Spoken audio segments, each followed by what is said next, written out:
नमस्कार, आप देख रहे हैं नेक्स्ट 9 न्यूज और मैं हूं आपके साथ मनीष कुमार सैनी। बीजेपी नेता रमेश विदुड़ी के कथित आपत्तिजनक बयान पर आम आदमी पार्टी के नेता और दिल्ली के मंत्री सौरभ भारद्वाज ने जमकर निशाना साधा है। उन्होंने कहा है कि चुनाव के जब रिजल्ट आएंगे तब पता चलेगा कि कौन किसका बाप है।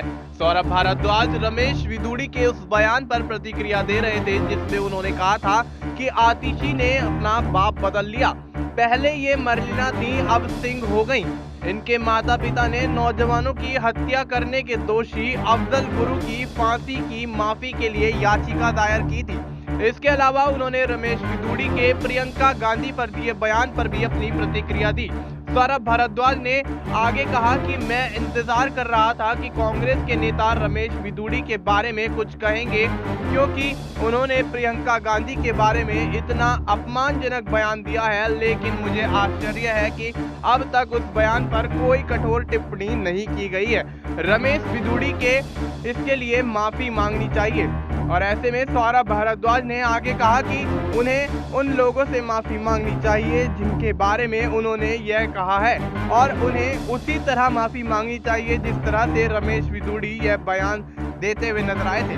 दिल्ली एक सभ्य समाज है और जनता ऐसे नेताओं को जवाब देगी। साथ ही आपको यहाँ ये भी बता दें कि बीजेपी के पूर्व सांसद और कालकाजी विधानसभा सीट से भारतीय जनता पार्टी के प्रत्याशी रमेश विदुड़ी के विवादित बयान को लेकर दिल्ली के अंदर काफी ज्यादा सियासत गरमाती हुई नजर आ रही है।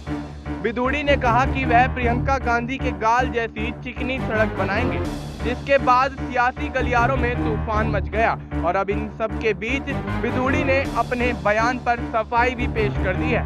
रमेश विदुड़ी ने एक इंटरव्यू के दौरान बातचीत करते हुए कहा कि यह बयान लालू यादव की ओर से दिए गए उस बयान का संदर्भ है जिसमें उन्होंने कहा था कि हेमा मालिनी के गाल जैसी चिकनी सड़क बनाई जाएगी।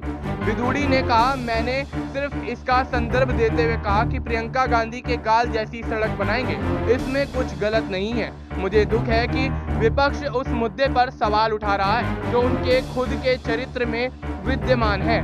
लालू यादव ने भी इसी प्रकार का बयान दिया था। लालू यादव कांग्रेस के कैबिनेट मंत्री रहे हैं। जब उन्होंने हेमा मालिनी को लेकर इस तरह का बयान दिया था तब कांग्रेस ने चुप्पी साधे रखी थी। उन्होंने आगे कहा कि अगर मेरे शब्दों से मातृशक्ति, माता बहनों या किसी अन्य को आघात पहुंचा हो तो मैं उसके लिए खेद प्रकट करता हूं। अब ऐसे में दिल्ली विधानसभा चुनाव से पहले रमेश विदुड़ी के इस आपत्तिजनक बयान पर भारतीय जनता पार्टी चारों ओर से घिरती हुई नजर आ रही है और कांग्रेस और आम आदमी पार्टी विदुड़ी के इन बयानों को लेकर पूरी तरह से मोर्चा खोलती हुई नजर आ रही है, जिससे कहीं ना कहीं भारतीय जनता पार्टी के लिए दिल्ली का किला फतेह करना कहीं ना कहीं मुश्किल होता हुआ नजर आ रहा है। देखना दिलचस्प होगा कि आने वाले समय में क्या रमेश विदुड़ी पर भारतीय जनता पार्टी कोई बड़ा एक्शन लेती हुई नजर आएगी या फिर कहीं ना कहीं भारतीय जनता पार्टी को इसका खामियाजा आगामी विधानसभा चुनाव में भुगतना पड़ेगा। फिलहाल आपको इस मुद्दे पर क्या कुछ लगता है, आप अपनी राय हमें कमेंट करके बता सकते हैं। बाकी देश और दुनिया से जुड़ी तमाम जानकारी के लिए आप देखते रहिए नेक्स्ट 9 न्यूज।